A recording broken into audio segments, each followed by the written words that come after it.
সামনে যাই না, সামনে যাই না।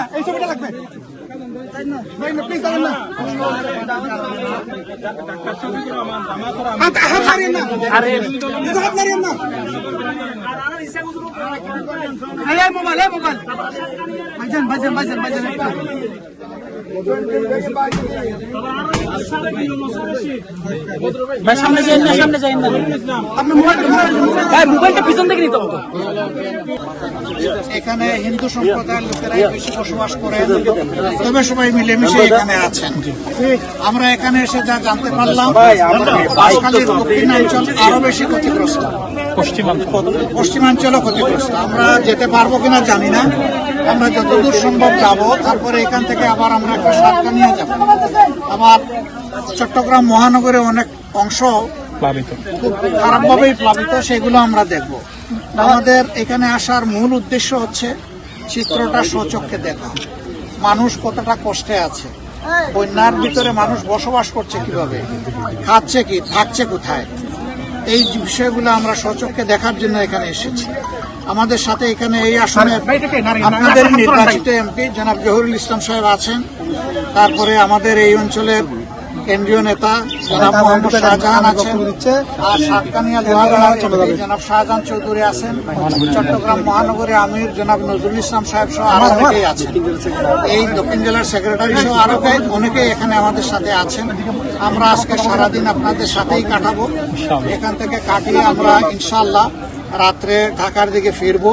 ফিরে গিয়ে দল হিসাবে আমরা কি করতে পারি এলাকার মানুষের জন্য, এটা যেমন চেষ্টা করব, সরকারকে আমরা কি বলতে পারি এই এলাকার মানুষের দুঃখ দুর্দশা লাঘবের জন্য, সেই ব্যাপারে আমরা ভূমিকা রাখবো। আমাদের দেশ এই ধরনের বন্যা, খরা, দুর্যোগের কবলে প্রায়ই পড়ে। এখানে ধৈর্যটাই বড় বিষয়, সবাইকে ধৈর্য ধরতে হবে। দেশটা আমাদের সকলের, সরকার চাইলেও রাতারাতি সবকিছু সব দুঃখ দূর করতে পারবে না, কিন্তু সরকারের দায়িত্ব আছে, সরকার দায়িত্ব অস্বীকার করতে পারে না। এই জন্য সরকারের সর্বোচ্চ অগ্রাধিকার দিয়ে এখন যাতে বন্যা কবলিত এলাকা, বিশেষ করে 4টা বিভাগ, চট্টগ্রাম, তারপরে সিলেট, ময়মনসিংহ এবং রংপুর, এই 4টা বিভাগ বেশি ক্ষতিগ্রস্ত।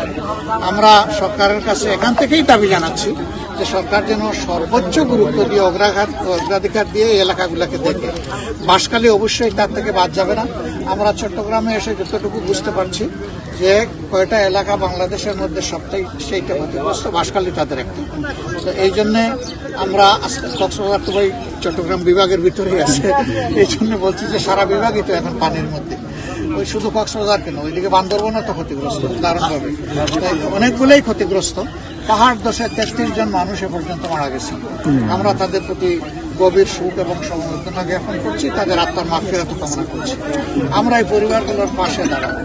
আজকে এখান থেকেই আমরা আল্লাহর উপর ভরসা করে ঘোষণা দিচ্ছি যে প্রত্যেকটা ক্ষতিগ্রস্ত ব্যক্তির জন্য পরিবারের হাতে আমরা 50,000 টাকা করে ছুলে দেবো আমাদের সংগঠনের পক্ষ থেকে। এটা কোনো সরকারি টাকা না, আমাদের কর্মীরাই এই ধরনের বিপদে আপদে মানুষের পাশে এসে দাঁড়ায়।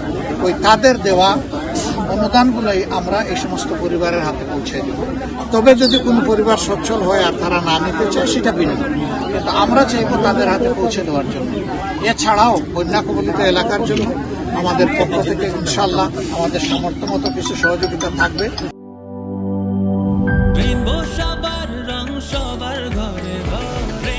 Rainbow Paints, the color of joy.